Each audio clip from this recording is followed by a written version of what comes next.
Muy bien, buenas noches.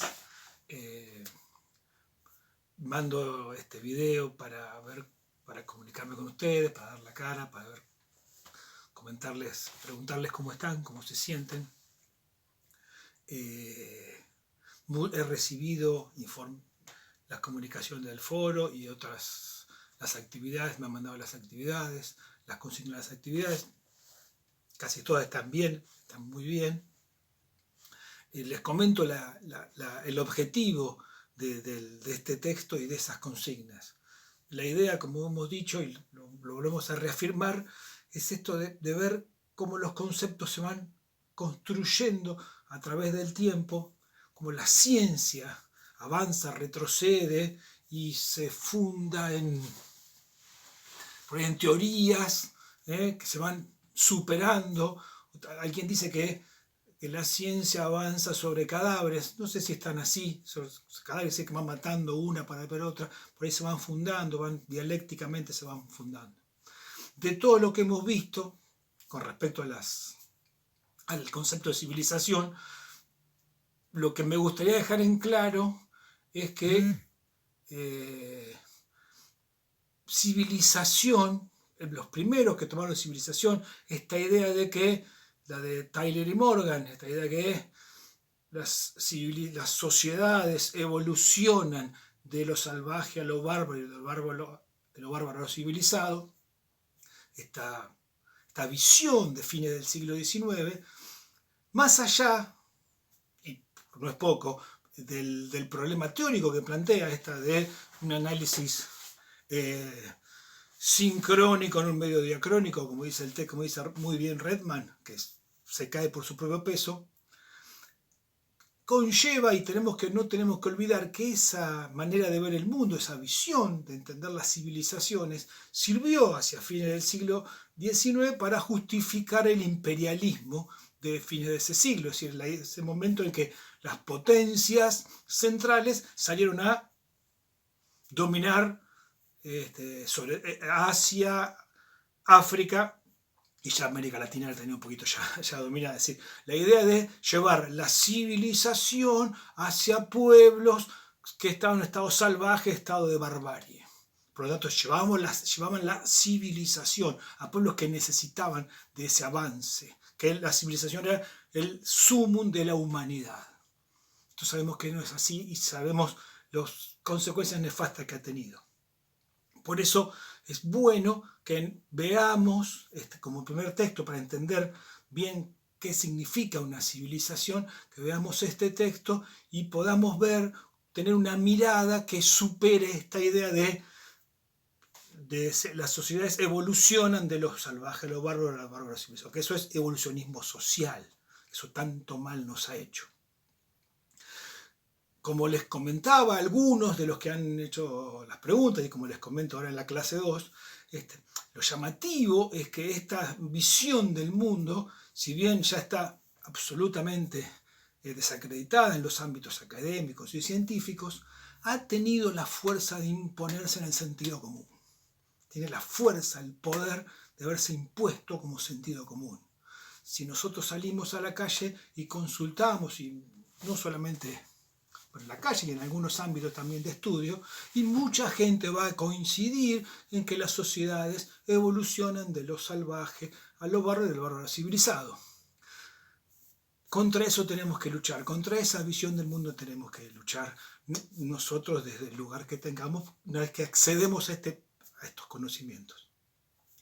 La idea es esto, es decir, hacemos historia de las civilizaciones teniendo en cuenta que esa visión de Tyler y Morgan, por suerte, la hemos superado en estos ámbitos.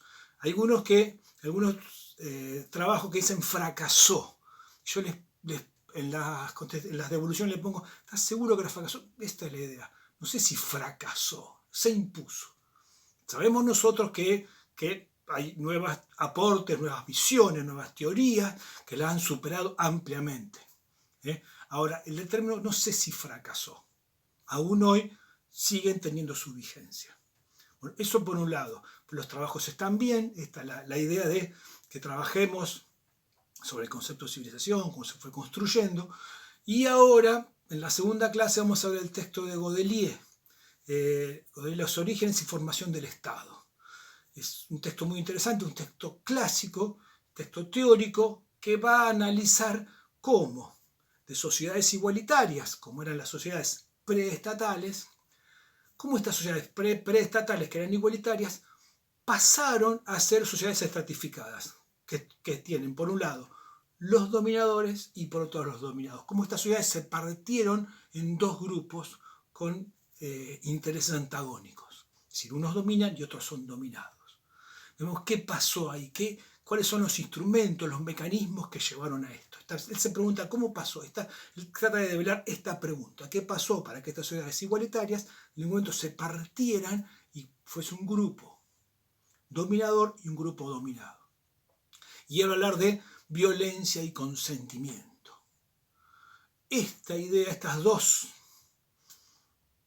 ideas núcleo, la violencia y el consentimiento, vamos a ver cómo se van manejando y cuál es su teoría y cómo él las va articulando.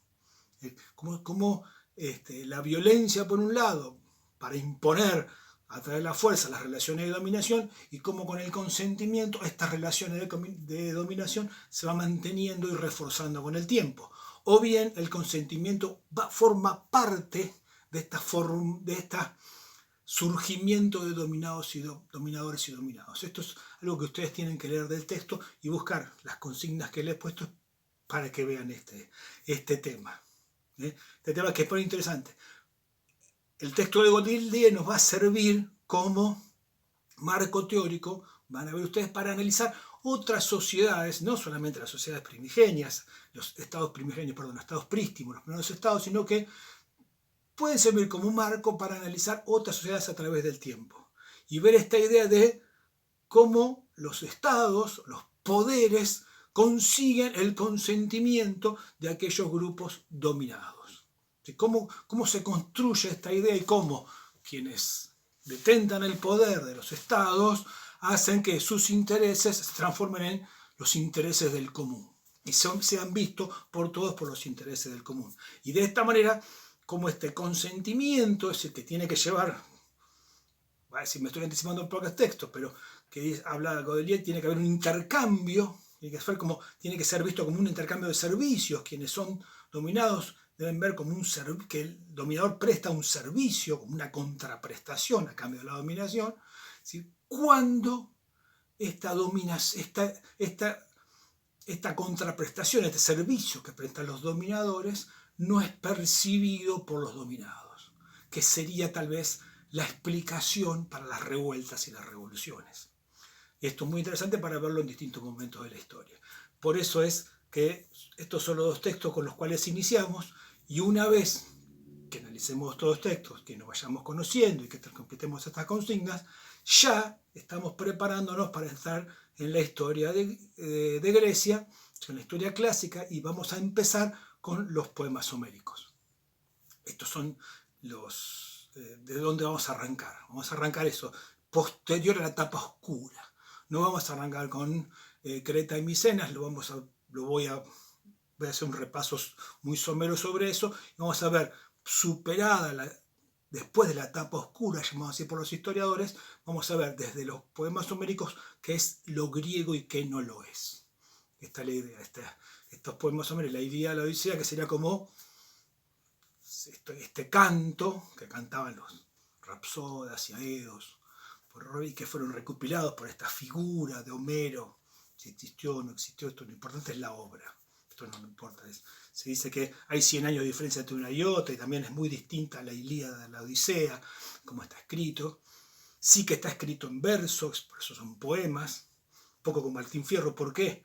Porque es para un público iletrado, entonces hacía falta el cantito. Aquiles, el de los pies veloces, Helena, la belleza incalculable, Zeus, el domador de nubes. Tiene que haber un cantito, para el que lo va cantando, el que lo va recitando pueda recordarlo, como recuerda mucho más una poesía que un texto en prosa.